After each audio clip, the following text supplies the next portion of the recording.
जय हिंद, मैं प्रेरणा सिंह और आप देख रहे हैं लाइव टाइम्स का ग्लोबल नेटवर्क। और शुरुआत करते हैं एक बड़ी खबर के साथ। दिल्ली वित्त मंत्री निर्मला सीतारमण की बैठक हो रही है। बजट को लेकर निर्मला सीतारमण की बड़ी बैठक, राज्यों के वित्त मंत्रियों के साथ ये बैठक हो रही है। प्री बजट मीटिंग की तस्वीरें भी सामने आई है और आपको बता दें कि 1 फरवरी को आम बजट पेश होना है और इससे पहले आज ये महत्वपूर्ण बैठक दिल्ली में हुई है।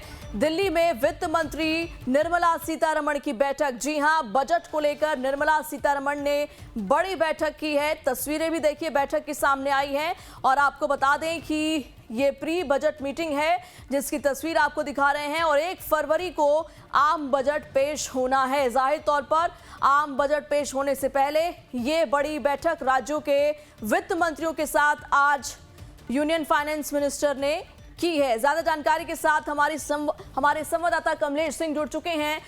कमलेश, देखिए 1 फरवरी को आम बजट पेश होना है, उससे पहले दिल्ली में आज वित्त मंत्री निर्मला सीतारमण ने ये बैठक की है। क्या कुछ अहम बातें इस बैठक से जुड़ी?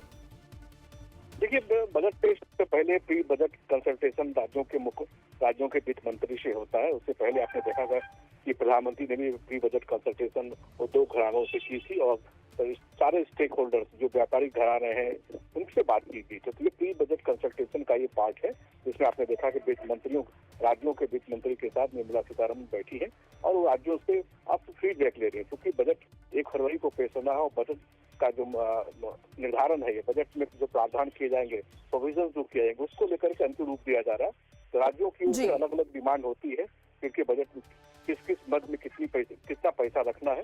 इस लिहाज से राज्यों की ओर से जो डिमांड है उस डिमांड पे चर्चा की जाती है, फिर वो बजट में इसको कंपाइल किया जाता है। तो इसी बजट पे प्री बजट डिस्कशन में ये भी बहुत इंपॉर्टेंट होता है जो राज्यों की ओर से अपनी डिमांड को लेकर और योजनाओं को लेकर ब्यौरा दिया जाता है, उस पर केंद्र सरकार पैसा आवंटित करती है। काफी महत्वपूर्ण बैठक थी, लगभग 2 घंटे ये बैठक चली है। देखना होगा जब बजट आता है, बजट में क्या जो अलग अलग मद है उसमें। बिल्कुल कमलेश, देखिए सभी राज्यों के वित्त मंत्री के साथ ये बैठक हुई है तो कहीं ना कहीं कोशिश यही रही है कि आम बजट को लेकर के आम सहमति इस बैठक के बाद बनाई जा सके। नहीं, देखिए आम बजट में आम सहमति नहीं बनती क्योंकि राज्यों की ओर से डिमांड की जाती है। राज्य अपने अपने केंद्र सरकार की जो योजनाएं हैं या उनके द्वारा जो योजनाएं चलाई जा रही है राज्यों में, उन योजनाओं के लिए केंद्र सरकार से पैसा मांगती है। उस हिसाब से केंद्र उस बजट में उस पैसे का आवंटन करती है, यानी एलोकेशन करती है। जब बजट में इस बात की घोषणा होती है तो अलग अलग मद में कितना पैसा केंद्र सरकार देने वाली है उस बात की रूपरेखा तय होती है। इसलिए प्री बजट कंसल्टेशन राज्यों के साथ होता है कि जो इंडस्ट्री लोगों के साथ जब बातचीत होती है तो इंडस्ट्री किन क्षेत्रों में रियायत चाहती है, कितना टैक्स लगाया जाए, किस क्षेत्र को ज्यादा रियायत देने की जरूरत है, इन तमाम बातों पर चर्चा होती है। इसी का ये पार्ट है। जी, इन तमाम जानकारियों के लिए आपका बहुत बहुत शुक्रिया।